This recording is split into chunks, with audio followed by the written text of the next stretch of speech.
Nous te bénissons, notre Père, parce que la parole s'est accomplie. Ce 31 décembre 2010, ta gloire va éclater ici, Seigneur. Et ce que tu as dit va se réaliser devant nos yeux. À toi l'honneur. Par une nuit étoilée et brumeuse au froid hivernal, les saints de la communauté missionnaire chrétienne internationale dédicaçaient ce qui est maintenant la base et le quartier général de leur mouvement d'envoi des missionnaires. Le leader de la famille spirituelle CMCI, le regretté professeur Zacharias Tane Fomum, encore appelé Frère Zach, avait reçu de Dieu des instructions claires quant à ce que devait être ce lieu saint.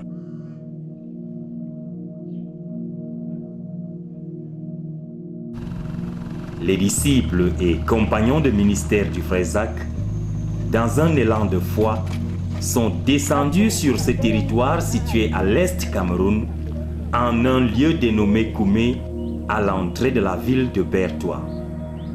Le transfert du quartier général international de Yaoundé, où il était situé jusque-là, et ce depuis plus de 30 ans, à Bertoua, était un acte purement spirituel.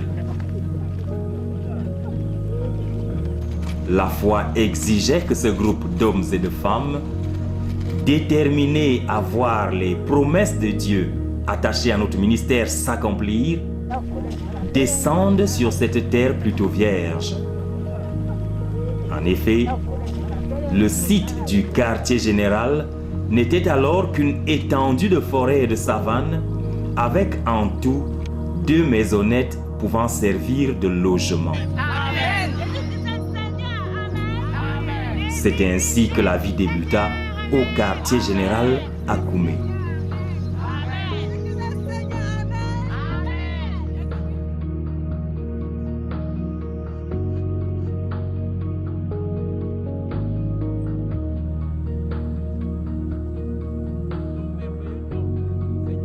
Le quartier général est essentiellement un lieu de prière. En même temps que se poursuivent les travaux de construction, des groupes de personnes venant des églises de l'Est et du reste du Cameroun viennent prier pour différents aspects de l'œuvre. Il y a également prière toutes les nuits, de dimanche à lundi, entre 22h et 6h du matin, pour élever à Dieu des sujets importants relatifs à la vie du ministère.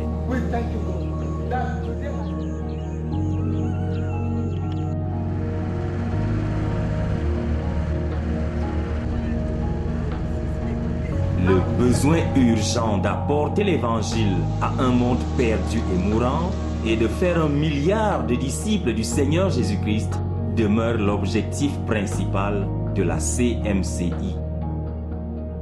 Dès le tout début du ministère, ceux qui avaient été appelés à œuvrer avec le Frère Zach reçurent un enseignement dense tiré de la Bible et de la vie même de l'illustre fondateur.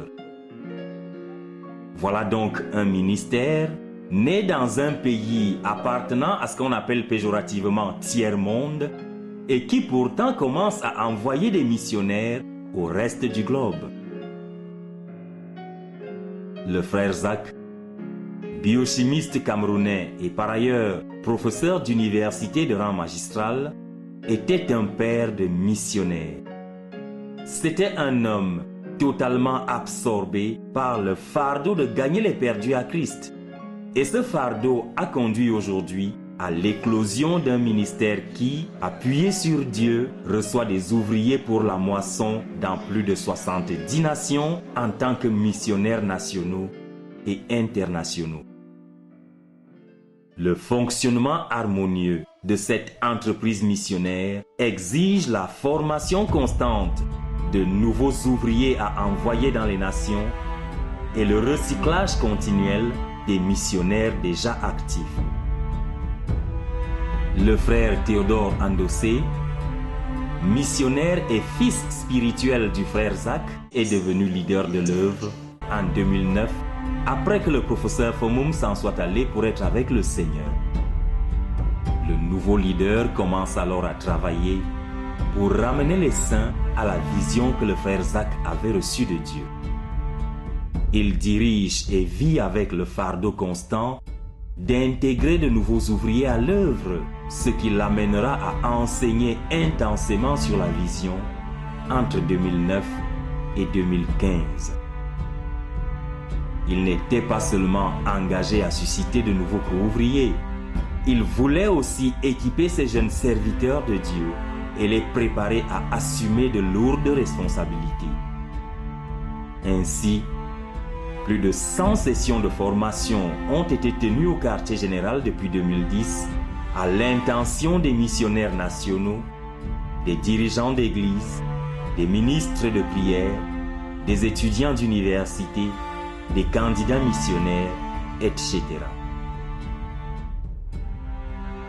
L'Université mondiale de prière et de jeûne, en abrégé UMPJ, a tenu entre 2010 et 2015 50 sessions de formation, dont des cours généraux et des sessions spécialisées. In the year 2015, pendant l'année 2016 et 2015, the Lord enabled us to have 9 different courses at the World University of Prayer and Fasting. Le Seigneur nous a permis d'avoir 9 cours à l'Université mondiale de prière et de jeûne, From 2 days to 21 days. variant de 2 à 21 jours. And there was a total of 2,000 participants Il y a eu un total de 2000 participants from 29 different nations. de 29 nations différentes. And the total number of times different, the 29 nations participated was 74 times. Le cumul était 74 fois. And from Cameroon, 416 different localities. Du Cameroun, 416 localités différentes. And brethren from 10 other Christian groups came to the World University of Prayer and Fasting in the course of this year.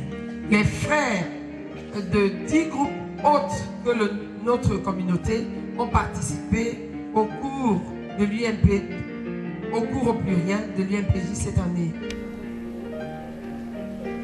La particularité des cours généraux est qu'ils sont ouverts au sein d'autres communautés chrétiennes du corps de Christ en dehors de la CMC.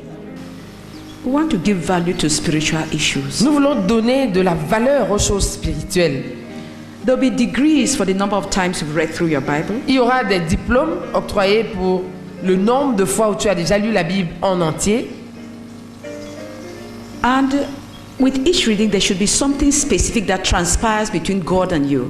Et pour chaque lecture entière de la Bible, il devrait y avoir quelque chose, une transaction entre Dieu et toi, Which should produce in a document. que tu vas produire dans un document. Because that's what you present to obtain your diploma. Parce que c'est ça que tu vas présenter pour obtenir ton diplôme. There'll be diplomas for the number of Christian books you have read. Il y aura des diplômes dans le nombre de livres chrétiens que tu auras lus. Les sessions de formation de l'UMPJ constituent des événements majeurs et réguliers au quartier général. L'UMPJ tient en ce moment une session de 3 ans pour des ministres de prière spirituellement matures.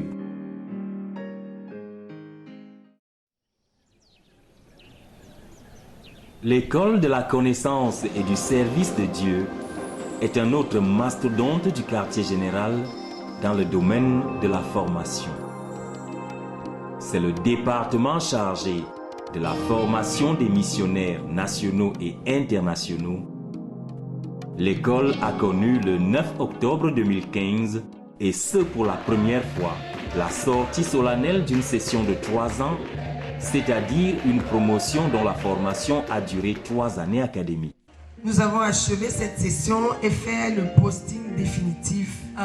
The session, the 3-year course came to an end and the students were sent out to their different fields. 6 missionnaires internationaux ont été produits 6 international missionaries were produced from this 3-year course. pour la République centrafricaine, l'Éthiopie et le Sud-Soudan. Central African Republic, Ethiopia and South Sudan. 6 missionnaires nationaux 6 national missionaries, à Bafia, Ayos et Yokadouma. Bafia, Ayos, and Yokadouma. 9 missionnaires métropolitains, 9 metropolitan missionaries, 2 à Yaoundé, 7 2 à in Douala, Yaoundé, 7 in Douala, 8 ouvriers au quartier général, and 8 workers in the headquarters. dont 2 au département internet et audiovisuel, 2 of them posted to the Internet and Audiovisual 2 Department, au département agropastoral, 2 of them to the Agropastoral Department, 1 au secrétariat 1 éditorialiste, of them to the Editorial Secretariat, 1 au centre de prière et de jeûne de la conquête du 1 monde of them to the World Congress Prayer and Fasting et Center, 2 au quartier général restauration et and autres. 2 of them headquarters in the restaurant. Formation spirituelle, humaine et pratique tout autant qu'intellectuelle, pour des ouvriers destinés ni plus ni moins à conquérir le monde par l'évangile après l'avoir dompté dans la prière. Donc quand tu es en train de faire une marche de prière, si tu as déjà une piste, tu peux même prendre un élément que Dieu te donne pour prier même avec l'intelligence avant de prier à nouveau en langue. Ça dépend de toi. Ça c'est pour la marche de prière. Mais quand tu es en train de t'exercer à stretch spirituellement par de parler en langue, tu avances juste. Tu avances, tu ne fais pas une cassure. D'accord? Une fois le frère Zach marchait, il est parti de Colbison. Il est allé jusqu'à la BEAC centrale en ville, à pied. Et il est revenu à pied, demandant une seule chose. Tu peux vraiment porter une seule chose pendant longtemps. Priant, demandant, priant, avant de revenir. Beaucoup de choses seront vécues. Ces 3 années passées à l'école, la connaissance et le service de Dieu était pour moi la plus formidable des expériences. Et j'ai dû apprendre à laisser Dieu me défaire et me refaire. Et vraiment, s'il fallait refaire cela plusieurs fois, je reviendrai encore et pour 3 ans encore. Parce que non seulement je me suis rendu compte qu'il y a beaucoup à apprendre. Et c'est une affaire de vie, non une affaire d'intellect. Et je sais que j'ai encore beaucoup à apprendre. Je sais maintenant que lorsque tu sors évangéliser, il n'y a aucune garantie que tu vas rentrer vivant. Et par l'expérience des stages que nous avons eus, et des menaces avec des machettes et ainsi de suite, donc lorsque je sors pour évangéliser, je ne peux pas prendre pour acquis que je vais rentrer vivant. Maintenant, je connais comment prier pour un missionnaire parce que je sais ce qu'ils ressentent, ce qu'ils expérimentent. Et je peux prier maintenant pour un missionnaire. Étant dans l'église locale, tu peux connaître certaines choses sur le ministère, mais étant à l'école, mon esprit était ouvert sur davantage de choses concernant notre ministère. Et je pense que jusqu'à un certain niveau, je connais mieux ce que c'est que la CMCI.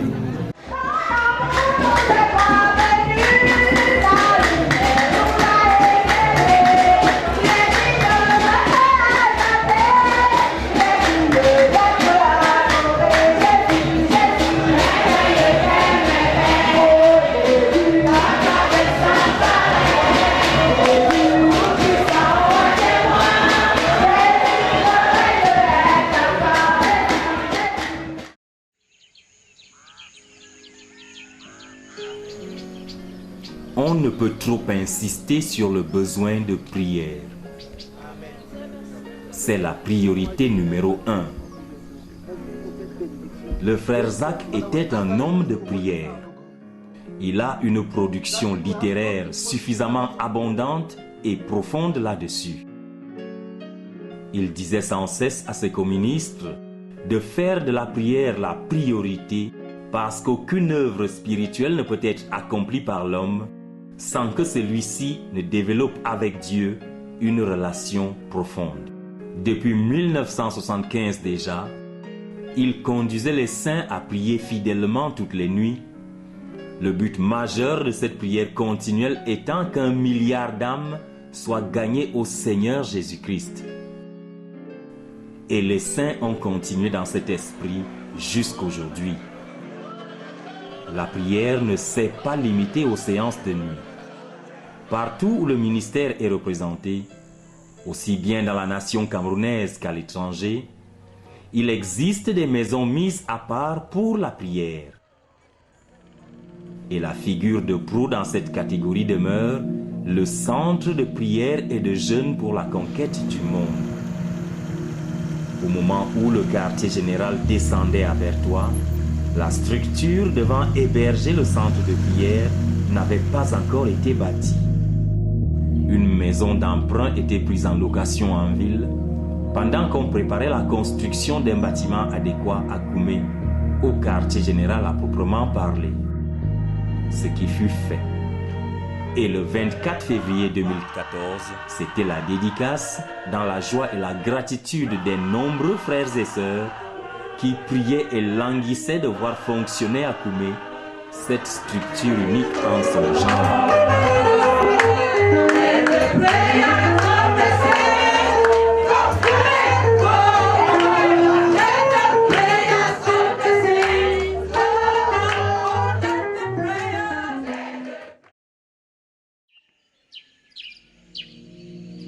Quelques mois après la dédicace du centre de prière et de jeûne pour la conquête du monde, des travaux de rénovation sont entrepris à la maison de prière de Berthois pour toutes les nations. Le chantier s'achève dans les délais et la structure est inaugurée le 3 septembre 2014.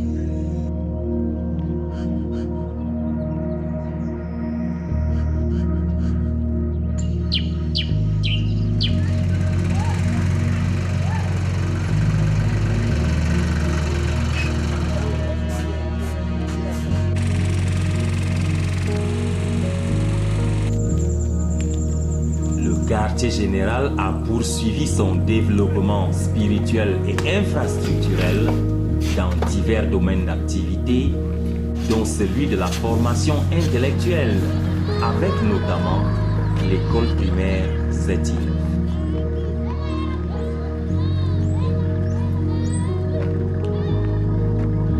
Tout commence avec une réunion extraordinaire du comité de construction convoqué par le frère Théodore à Koumé. We give our students quality of personality. Nous donnons à nos élèves la qualité de personnalité.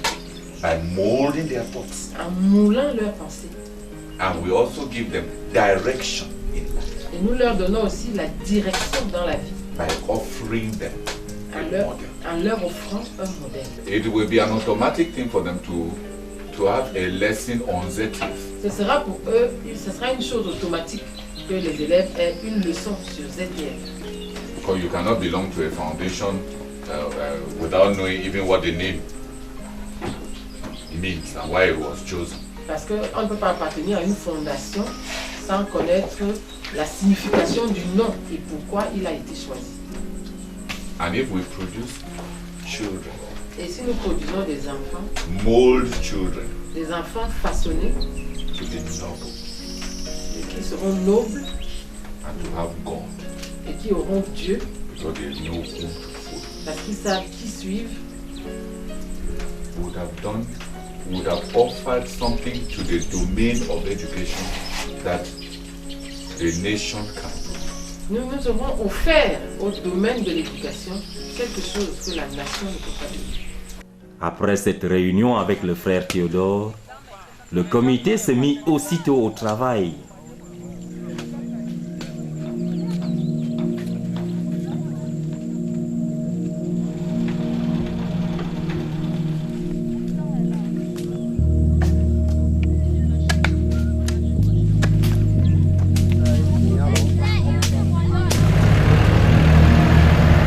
Et cette année-là même, une école bilingue à cycle complet est créée, allant de la maternelle au cours moyen deuxième année pour la section francophone et de nursery à class 6 pour la section anglophone.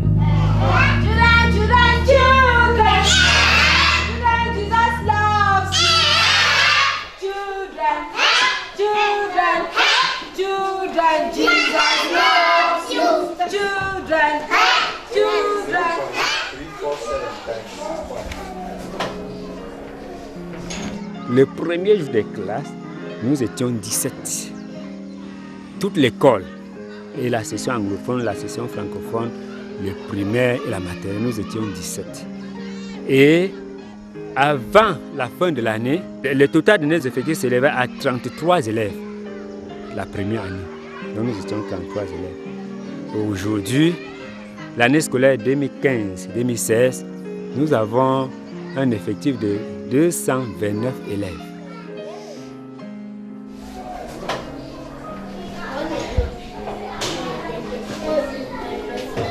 So far, God has been helping us and we have made progress, covering the lessons that are expected of us, that is expected of us by the Universal Basic Education.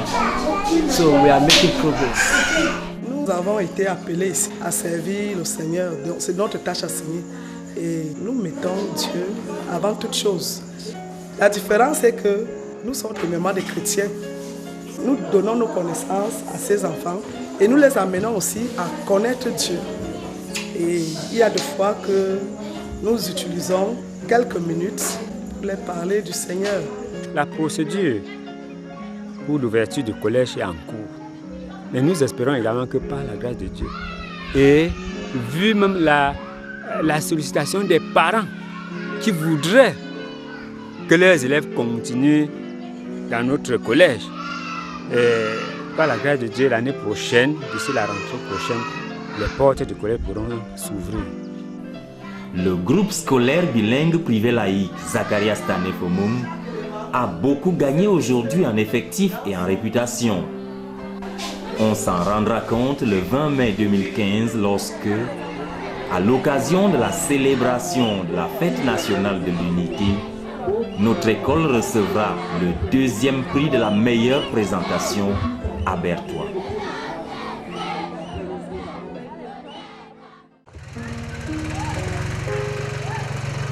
Six années se sont écoulées depuis la dédicace du quartier général. Sa présence à l'Est Cameroun et particulièrement dans la ville de Berthois se fait de plus en plus sentir. Plusieurs réunions d'évangélisation ont été tenues dans la région et de nombreuses âmes ainsi ajoutées à l'église du quartier général. L'évangile est également proclamé sur les ondes à travers 3 stations radio de la ville de Berthois émettant en modulation de fréquence. Le but demeure de répandre aussi loin et aussi abondamment que possible et de la meilleure manière possible le message si riche et si puissant que Dieu nous a confié afin d'amener dans la bergerie du Seigneur une portion considérable du milliard de disciples attendus. C'est ce message qui fait le contenu des émissions radio diffusées tous les dimanches depuis le 30 mars 2014. À ce jour, 23 traités d'évangélisation et de réveil écrits par le frère Zach ont été lus aux antennes, ainsi qu'une dizaine de messages d'enseignement donnés à l'église de Yaoundé au cours de l'année 1999. Le professeur Fomum était un écrivain prolifique. À son actif, plus de 160 articles publiés dans les plus grands journaux scientifiques internationaux, mais aussi et surtout 150 livres sur la foi chrétienne, fruit de son expérience personnelle de la marche avec le Seigneur. Plusieurs ouvrages chrétiens de l'auteur Zach Fomum restent encore à formuler à partir de ses plus de 30 ans d'enseignement dans les différentes églises de l'œuvre, des messages d'évangélisation enregistrés sur cassette, des partages faits avec les saints dans les nuits de prière, mais aussi des bandes enregistrées lors des sessions de formation des missionnaires et des dirigeants d'église. En 2014, une équipe est constituée pour mener à bien ce gigantesque projet, donnant ainsi naissance à une unité d'édition au quartier général. Le secrétariat éditorialiste Zacharias Tanefomum, qui est fonctionnel depuis plus d'1 an, est en réalité une extension du département édition du ministère, dénommé CPH, Christian Publishing House. L'équipe vient de commettre un ouvrage remarquable intitulé « Racines et destinée », ouvrage dans lequel le frère Zach enseigne la nécessité pour les parents chrétiens de vivre la foi qu'ils professent afin de léguer à leur postérité un héritage de justice. D'autres projets du même genre sont en cours d'exécution par des co-ouvriers qui ont servi de prêt avec le frère Zach. Il s'agit d'une série de propositions du frère Zach sur différents aspects de la vie chrétienne, tels que la loyauté, la vie financière d'un dirigeant spirituel, etc. Des propositions fondées, comme on l'a dit, sur son expérience personnelle en chacun de ces domaines. Plus de 1000 ouvrages du frère Zach doivent ainsi inonder le monde actuel et aussi la génération montante.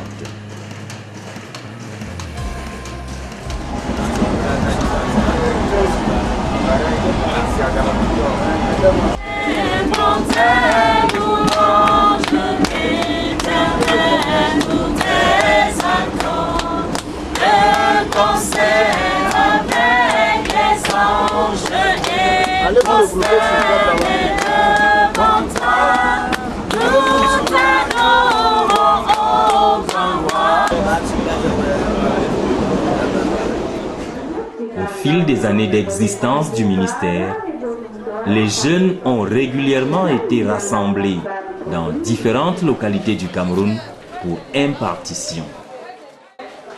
Ces camps de jeunes, comme on les appelle, ont pour ambition de montrer à la jeunesse le droit chemin spirituel afin de les rendre aptes au service chrétien et de les sanctifier pour l'époux céleste.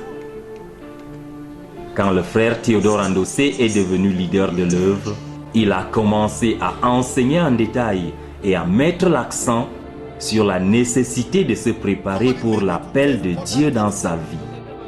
La vitesse de croisière est atteinte lorsque les camps commencent à se tenir au quartier général à Koumé. Le premier de cette nouvelle série a lieu en 2014. Un camp dont la préparation aura été à elle seule tout un challenge.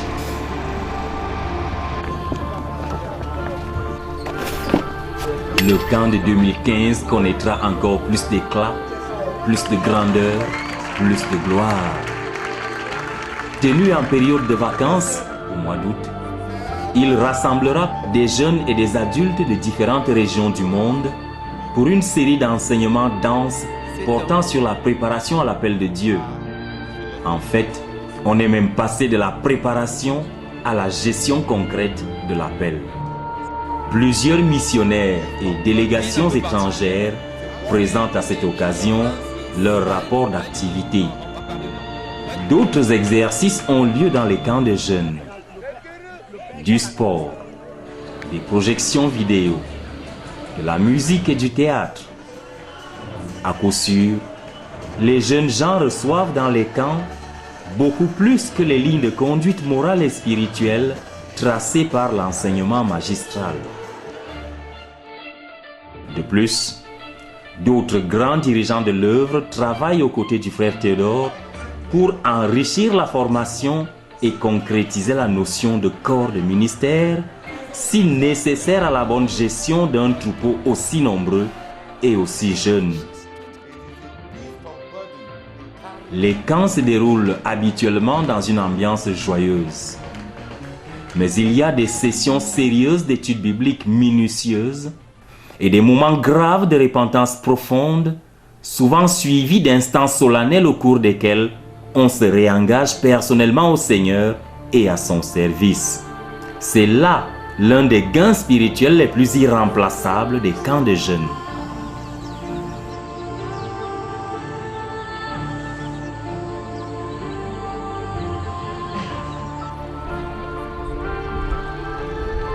Les préparatifs des camps comportent habituellement de nouvelles exigences pour le département des constructions. Très souvent, les équipes de construction se trouvent obligées de travailler 24 heures par jour pour apprêter des infrastructures de logement pour plus de 2000 jeunes. Il faut dire qu'elles y ont souvent réussi et les lendemains de camp sont d'ordinaire émaillés d'une satisfaction générale lisible sur tous les visages.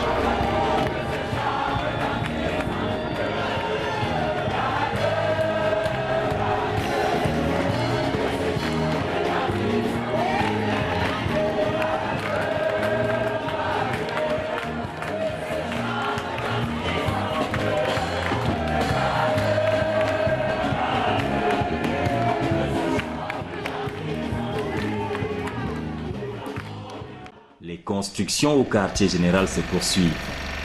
Le quartier général a vu s'ériger de nouveaux bâtiments, en plus de ceux existants jusqu'alors. Question d'accroître sa capacité d'accueil.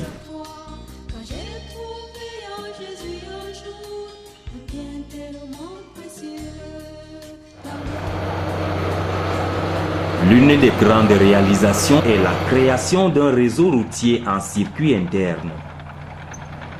Il s'agissait en réalité de matérialiser ou de consolider physiquement l'occupation du terrain acquis, objet de convoitise et de tentative d'extorsion.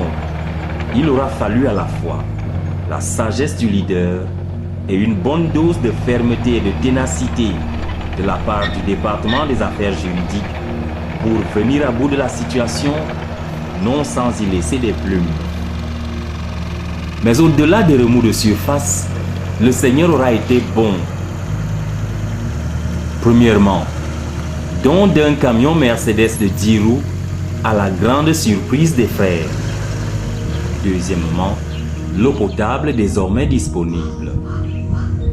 La demande se faisait croissante et le besoin était réel, en raison des effectifs de plus en plus importants de ceux qui prennent part aux événements ponctuels tels que le festival de louanges et d'action de grâce, mais aussi des résidents permanents.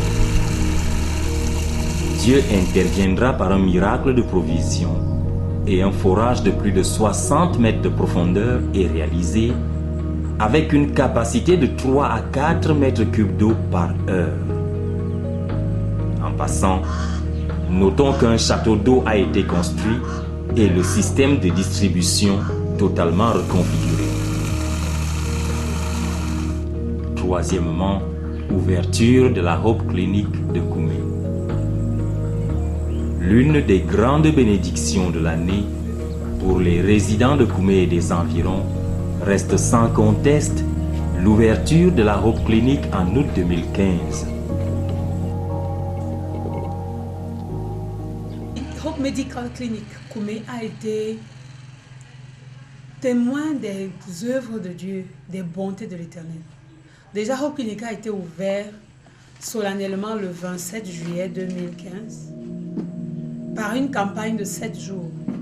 Ce qui est déjà très miraculeux parce que pour l'occasion, on avait reçu 6 médecins venant de 3 différents pays. Le projet de la Hope Clinic qui a été lancé avec le frère Constant dans le cadre d'un grand projet qu'on appelle FESIDEB, c'est-à-dire la Fédération des Seigneurs internationaux pour le développement. Donc l'idée est de manifester la miséricorde que nous pouvons avoir nous en tant qu'enfants de Dieu, en tant que chrétiens,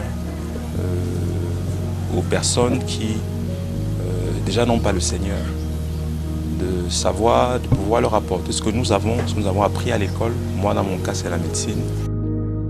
Je me suis dit, en tant que croyante, en tant que corps du Christ, comment est-ce que je pouvais participer, comment est-ce que je pouvais apporter mon aide à ce grand projet de développement, de miséricorde et de charité.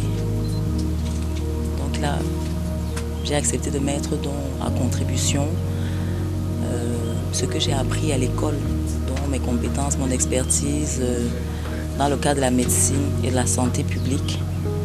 Et c'est pour ça que je me retrouve là ce matin pour le lancement de cette campagne à laquelle je participerai jusqu'à la fin.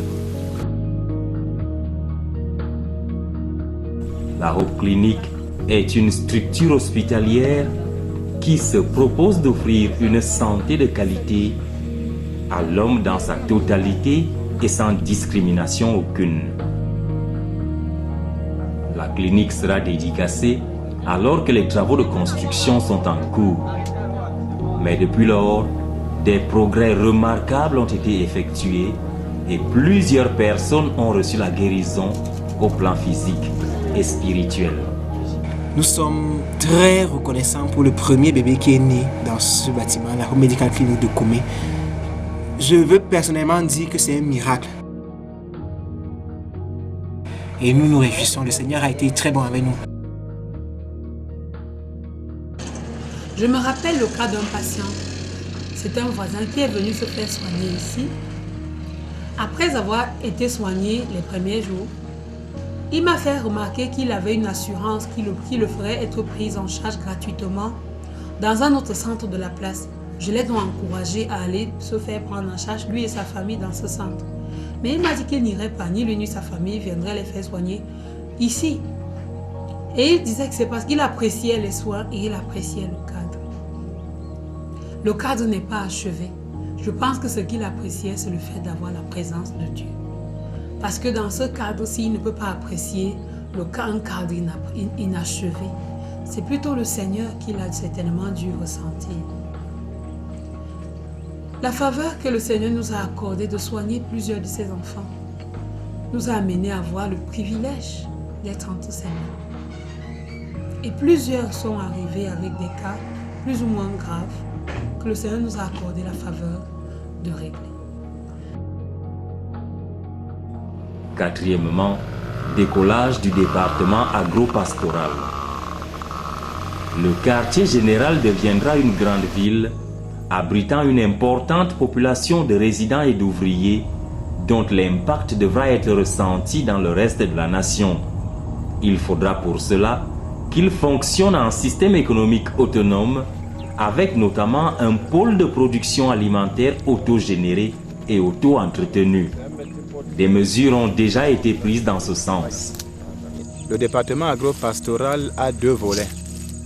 Il y a le premier volet qui consiste la formation, c'est là où nous nous situons actuellement.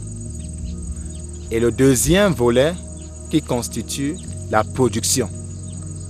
Parlant de la formation, comme vous pouvez le constater effectivement, on ne peut pas parler de formation théorique en termes d'entrepreneuriat agricole sans parler de formation pratique. C'est pour ça que nous avons sur notre site ici sur place des structures qui pourront nous permettre d'avoir des formations pratiques. Le 18 mai 2015, nous avons obtenu un agrément de l'État qui nous permettait de pouvoir mettre sur pied un centre de formation qui puisse nous permettre de capaciter les populations afin de leur faire un transfert de compétences, de mieux s'en sortir dans le milieu rural. Déjà, c'est la fondation d'une salle de classe pour nos apprenants. Nous avons fait carrément la fondation avec les pierres. De l'autre côté, vous avez vu le bâtiment d'expérimentation d'élevage. Vous avez vu le dortoir aussi qui est juste derrière vous. Donc, c'est un peu les structures qui vont abriter le centre de formation du département agro-pastoral. Le département agro-pastoral a reçu pour mission de faire de l'agriculture sur 6000 hectares. Et si nous voulons faire l'agriculture sur 6000 hectares, ça sous-entend que nous avons besoin d'un personnel qualifié.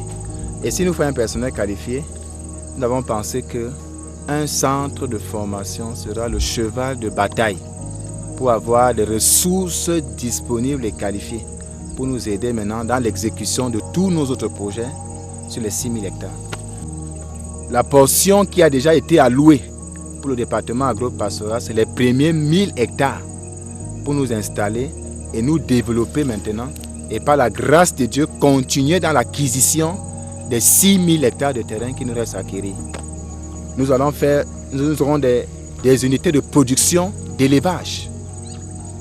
Par exemple, si nous prenons les volailles, on pourra avoir des unités de production de volailles qui pourront s'étendre sur plus de 10 hectares.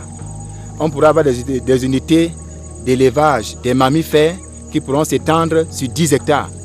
On pourra avoir des unités d'élevage des bovins qui pourront s'étendre sur 100 hectares. Donc c'est au fur et à mesure que nous avancerons que nous allons occuper le terrain. Ça c'est juste par exemple une seule filière, la production animale. Le département agro-pastoral est en train de prendre des dispositions d'ordre technique pour une production agricole, pastorale et halieutique à grande échelle, capable de nourrir non seulement la cité du quartier général, mais aussi les villes voisines et même les pays voisins. Pour conserver et écouler la production du département, il faudra des infrastructures de stockage adéquates pour des produits frais. Les prophéties relatives au style architectural du quartier général parle de simplicité quant aux structures. Le choix des matériaux de construction doit respecter les préoccupations écologiques. De même, la richesse végétale et faunique de l'environnement naturel doit être préservée. Nous aurons à bâtir ici une cité alimentée en électricité par des énergies renouvelables. La beauté féerique de cette cité verte, au sens propre du terme, sera une référence pour le monde. Il nous faut présenter à notre Dieu un environnement digne de sa grandeur et de sa pureté. Le quartier général sera un lieu où l'information sur notre œuvre sera collectée, stockée, traitée et transmise à toutes fins utiles. Il y a un projet de création d'un centre de communication devant abriter la télévision, la radio et les services Internet. Le centre de communication pour la conquête du monde devra mettre le ministère au pas avec l'évolution technologique rapide du monde moderne dans le domaine des communications. À ce propos, une connexion directe à la fibre optique est en cours de réalisation en ce moment même.